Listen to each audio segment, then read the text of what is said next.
आरूक नाम की प्राचीन रियासत में जब राजा जेड की पत्नी गर्भावती थी, तभी रियासत के बड़े पुरोहित मैक्स के पास एक भविष्यवाणी आती है कि जेड का होने वाला बेटा ही मैक्स को मार देगा।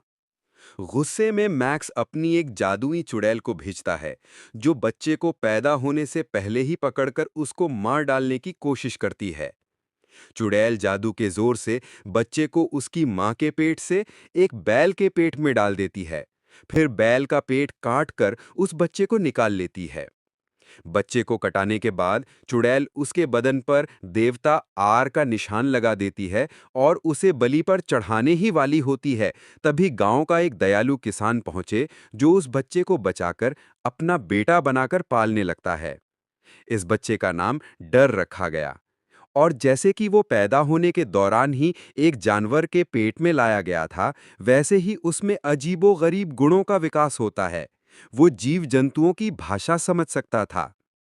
अपने गांव के लोगों ने डर को छोटे से ही तलवार चलाना और जंग की कला सिखाई हुई थी, जिससे बाद में उसका फायदा मिला। कुछ वर्ष बाद डर जवान हो गया। एक दिन उसका गांव झुन नाम के जंगली कौम के लोगों के द्वारे लिया गया, जिनको मैक्स ने इस हमले के लिए भेजा था। झुन के लोग बहुत हिंसा खूद से भरे हुए थे।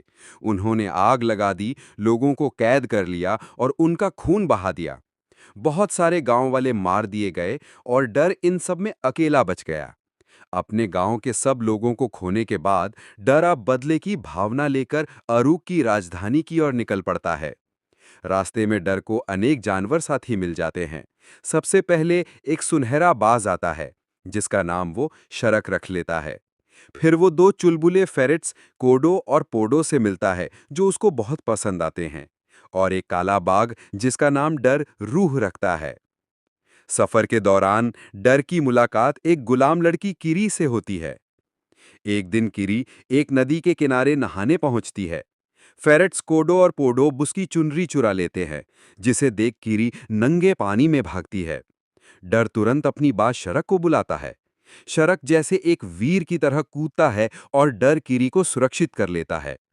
फिर डर एक हीरोइक अंदाज में किरी को छुपाते हुए हल्की सी चुंबन देता है।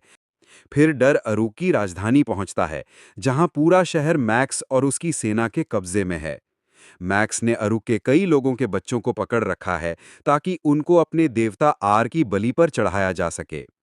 डर सैको नाम के गांव वाले का छोटा बच्चा बचाने की कोशिश में उतरता है। वो एक मंदिर के बाहर से लड़कर सड़क को बुलाता है, जो सैको के बच्चे को हवा में से पकड़ लेता है और उसे बचाता है। इस घटना के दौरान डर को पता चलता है कि उसकी सहेली कीरी को भी बलि पर चढ़ाया जाने का तय किया जा रहा है। तभी रास्ते में राजा जेड का छोटा बेटा तल और उसका प्रहरी सेथ डर के साथ हो जाते हैं। डर को पता चलता है कि किरी राजा जेड की भतीजी है। तल, सेथ और डर मिलकर किरी को बचाने की योजना बनाते हैं। अगली सुबह जब किरी और कई और लड़कियों को बलि के लिए मंदिर में ले जाया जा रहा होता है, तभी अचानक डार और राजा जेड का विश्वसनीय सेनापति सेथ वहां पहुंच जाते हैं। दोनों मिलकर मैक्स के क्रूर सिपाहियों पर हमला कर देते हैं। आखिरकार वे किरी तक पहुंच जाते हैं, जो बलि के मंच पर बंधी होती है, और इस प्रकार डार और सेथ ने उसे मौत के मुंह से खींच निकाला। डर, तल और किरी मंदिर के अंदर घुसते हैं। मंदिर में डर और मैक्स के बीच आमना सामना होता है। मैक्स डर के सामने सच बताता है कि डर भी राजा जेड का ही बेटा है। मैक्स तुरंत राजा जेड की गर्दन काट देता है और उसका खून बहा देता है। इस बाद मैक्स और डर एक भयानक लड़ाई में जुड़ जाते हैं। मैक्स पहले तो घायल किया जाता है, फिर उसको वापस जीवन मिल जाता है। फिर मैक्स डर को मारने के लिए कूद पड़ता है। तभी डर का एक प्यारा फेरेट साथी कोडो अपनी जान देकर मैक्स को अग्नि में गिरा देता है, जिससे मैक्स हमेशा के लिए हार जाता है।